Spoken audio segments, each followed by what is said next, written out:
Hallelujah. Narito at dumating na isang dakilang propeta, sugo ng Diyos sa bayan niya.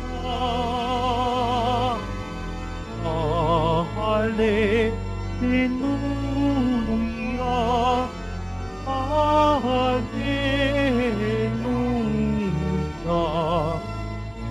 hallelujah, hallelujah.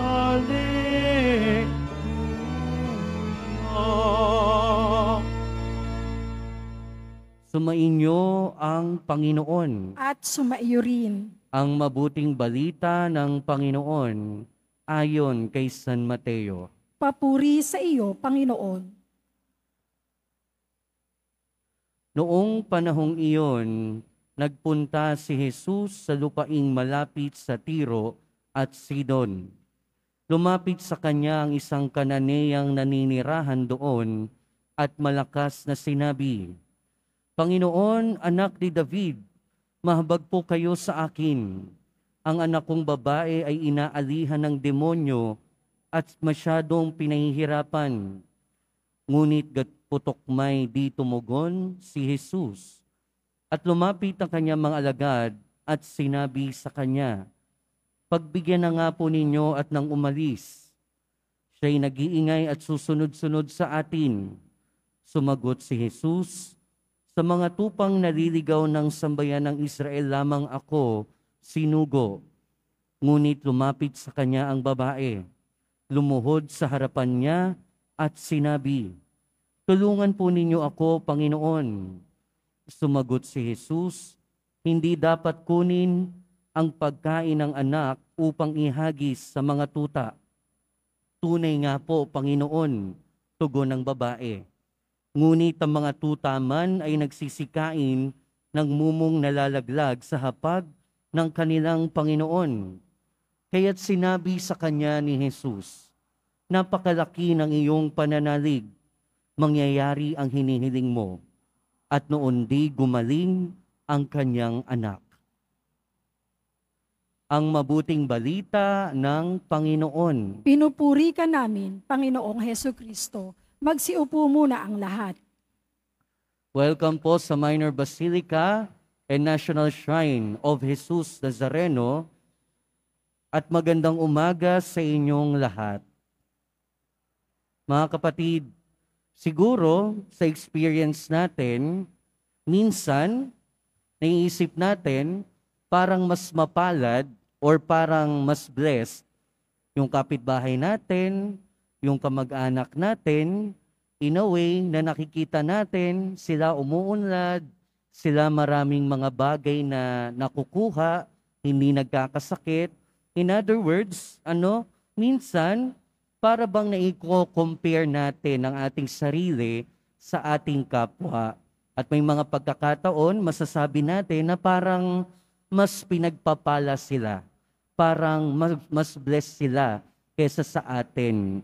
Sa mga Hudyo, ang mga Hudyo nung panahon ng ating Panginoong Jesucristo, sila yung tinuturing na mapalad kaysa sa ibang mga lahi. Dahil alam nila na sila ay pinili na bayan ng Diyos. Sila yung chosen people. Sa kanila ginawa yung tipan ni Yahweh. At alam din yon ng mga hindi Hudyo. Kaya nga yung mga Hudyo, hindi nakikipagsalamuha sa mga hentil, sa mga pagano, ni hindi lumalapit. At narinig natin yung konting glimpse kung paano tinatrato ng mga Hudyo ang mga hentil. Yung babae na lumapit kay Jesus ay hindi Hudyo. At ano yung sabi sa kanya ng Jesus? Hindi binibigay sa mga tuta yung pagkain ng anak. Kasi nga dahil Hudyo siya, natural lang na i-expect ng babae na hindi siya pansinin at tinuturing nga sila na aso. Yung aso kasi that time, sila yung tinuturing na madumi, at kung ano-ano yung ginagawa.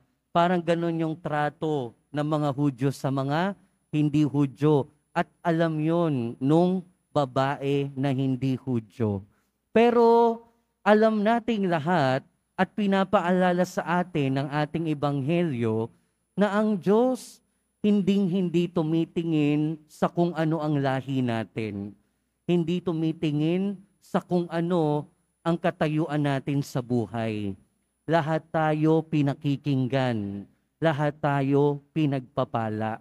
Kaya katulad ng babae sa ating ebanghelyo, huwag din tayong mahiyang lumapit sa Diyos. Huwag din tayong magdalawang isip na lumapit sa Kanya at humingi ng awa. Minsan kasi sa katayuan natin sa buhay, parang may mga pagkakataon na hihiya tayong magdasal sa Diyos.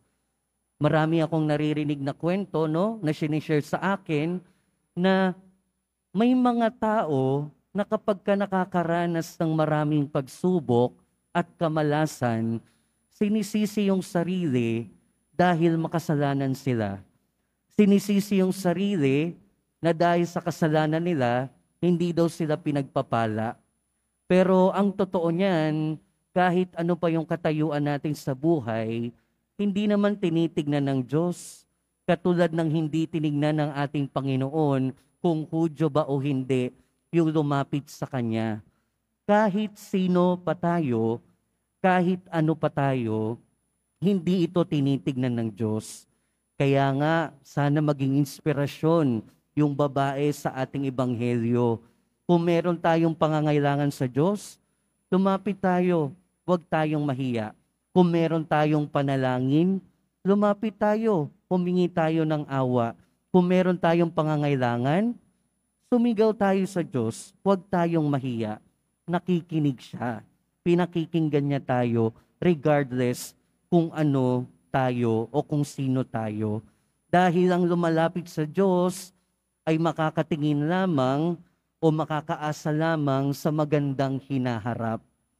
Diba? Sa Diyos, kung tayo umaasa sa Diyos, wala tayong ibang aasahan sa hinaharap, kundi ang mabuting bagay. Kaya nga sa unang pagbasa, ito yung narinig natin. Punong-puno ng pag-asa sa unang pagbasa, punong-puno ng kasaganaan. Dahil ito, ang pagbasang ito ay tungkol sa bayan ng Diyos na umaasa sa Kanya. Ganon din naman sa atin. Sa ating paglapit sa Diyos, sana puno tayo ng pag-asa.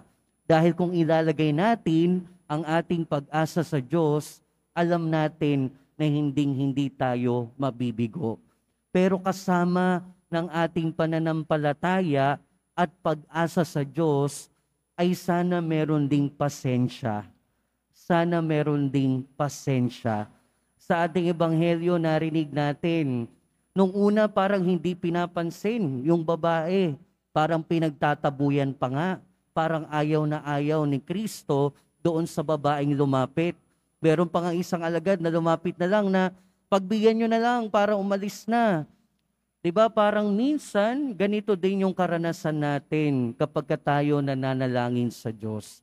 Pero tumigil ba yung babae? Sumuko ba siya? Hindi. Hindi siya sumuko. Kaya sana tayo din.